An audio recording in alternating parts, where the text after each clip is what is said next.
toxicity as well as the antigenicity, and we have given to that patient, and what will happen, that will develop the antibody and prevent the disease from the severe condition. Okay, so that is usually given only in the military, US military, not against in the normal general population. So what happened, used by the US military against adenovirus 4 and 5.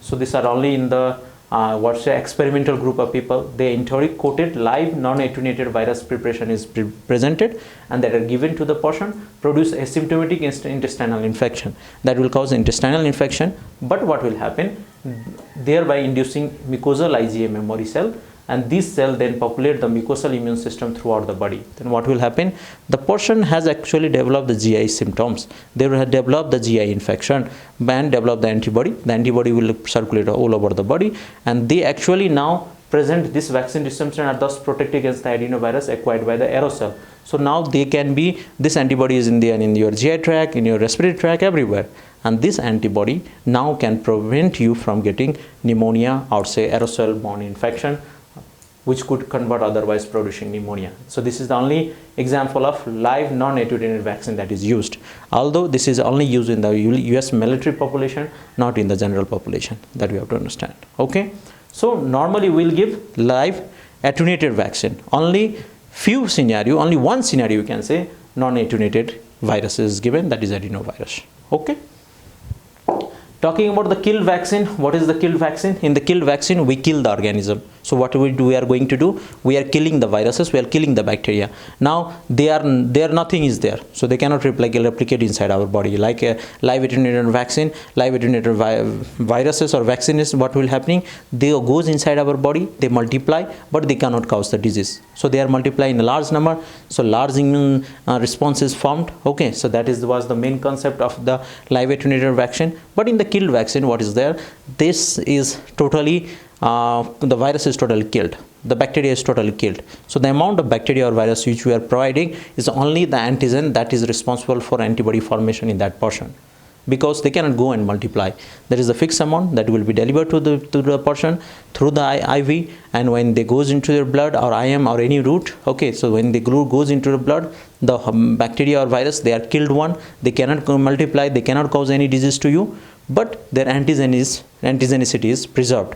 So we kill that virus or bacteria by chemicals, because by heat sometimes the structure may denaturate.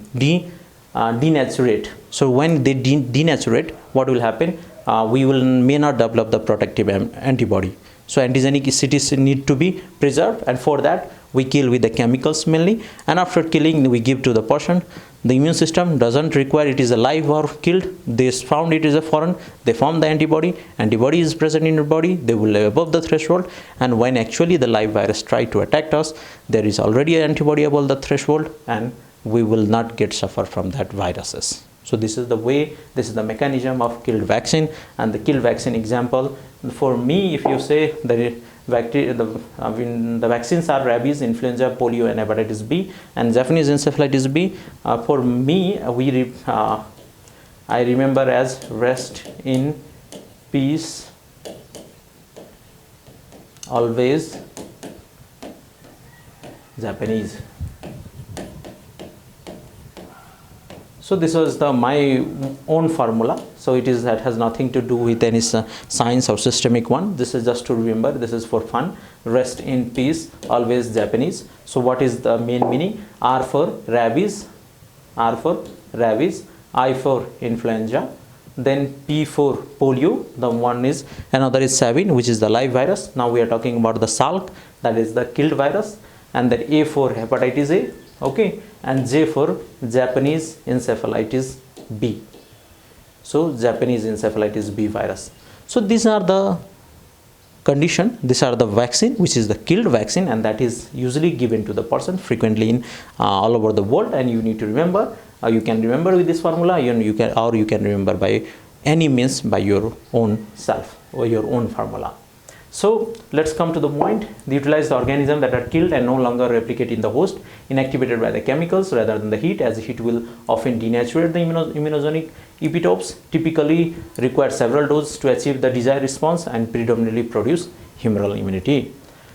There are certain vaccine like Toxoid vaccine. What is the main component of the Toxoid vaccine is we usually give, look, some of the disease will, some of the bacteria or viruses will actually, that virus and bacteria is not responsible for the disease, but the toxin produced by those bacteria is causing the disease. If you remember the tetanus toxin, the tetanus will multiply, will cause you the disease, but what will happen, the bacteria itself is not harmful. The toxin produced by the bacteria is causing us disease. So that toxin will released by the tetanus toxin will comes, then there will cause the tetanus. The toxin that is released by the diphtheria, what will happen? They will actually, if you remember, if you know about the diphtheria, we have discussed in the bacteriological chapter, this bacteria goes and multiply in your throat, but they doesn't come into the circulation. Only the toxin that is released by them get absorbed and released into the circulation, and the toxin then goes and damages our heart and nervous system. Bacteria doesn't cause anything to the heart or nervous system, it's the toxin. So we made something called Toxoid vaccine to target the toxin only. So those bacteria that is releasing the toxin and causing the damage, why we are going after the bacteria? We are not after the bacteria, we are only afraid of the toxin produced by them. So we will form something that will form the antibody against that toxin, and when the toxin will release in our blood, there is already antibody, and that will neutralize the toxin, and we will not get disease or will not suffer from the disease. So hope you are understanding. So the Toxoid vaccine is very simple. This is not against the bacteria, this is again against the toxin that is produced by that bacteria. So we are targeting the harmful product only. So toxin, we can neutralize the toxin, and since the toxin is neutralized, the bacteria can multiply in your body. It doesn't going to cause anything. Your antibody is there that will neutralize the toxin and will not suffer from the disease, or your cells will not be damaged.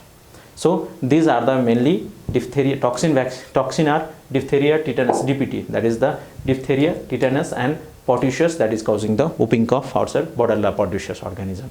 So made from the inactivated exotoxin from the toxigenic bacteria, prevent disease but not the infection. So this only prevent the disease but not the infection, because you have the bacterial, you might have the bacterial infection, but the toxin that was released by this bacteria when comes into circulation get neutralized, and you not get disease, or you not get suffer from the your body shell not damaged. You are not feeling sick because they are already neutralized. So they prevent the disease, but infection can be there. You might have a throat infection, you have diphtheria infection, but since you have the antibody, this is not causing you disease, this is not causing you serious, that you have to understand.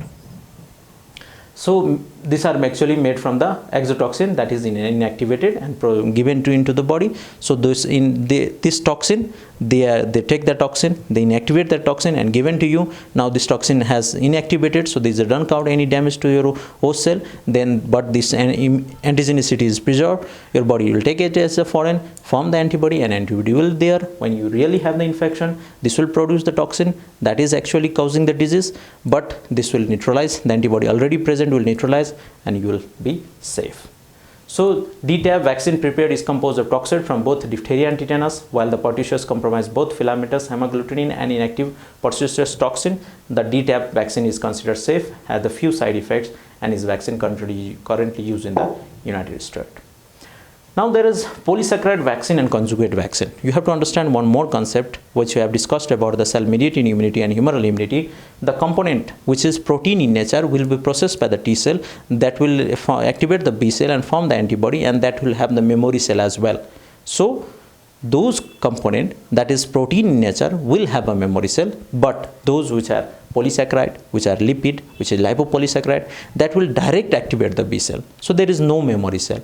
Since there is no memory cell, there is no memory cell is not there, so that vaccine main aim is not achieved.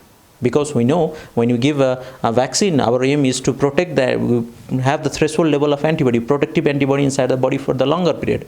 But if there is no memory cell, then after half-life, that antibody will be clear from the body, and your immunity will be only lasting for around say 1 or 2 months. So the component that is polysaccharide, or say protein, except protein, polysaccharide, lipid or lipopolysaccharide, this immunity will be short-lived, short lasting, and that will be actually, so what we do, we conjugate all this polysaccharide lipid component with the protein component and then become a protein complex, so that again go and processed by the MSC class 2, then to the T cell, and then activate the B cell and form the memory cell.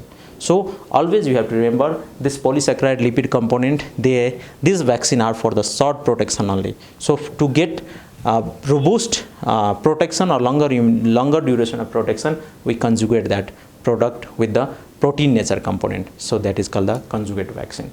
There are only few polysaccharide vaccine, mainly of the pneumococcal, because we know all the bacterial component are polysaccharide in nature. But so what we do, sometime we provide this polysaccharide vaccine, but that is only given to the older people, because at the old age what happened, your T cell immune system may get lowered, weakened with the age. The immune system gets shut down or say weaker. So in that situation we need to give protection, because some of the time old age, this pneumococcal streptococcal pneumonia cause severe pneumonia and cause the death of the person. They also the patient with the COPD or splenectomy, this bacteria cannot be handled and they cause easily severe morbidity or mortality. So in that situation we might need to give this polysaccharide vaccine, and that is mainly of the streptococcus pneumoniae. So compromise of the capsular polysaccharide found in many bacteria are only capable of producing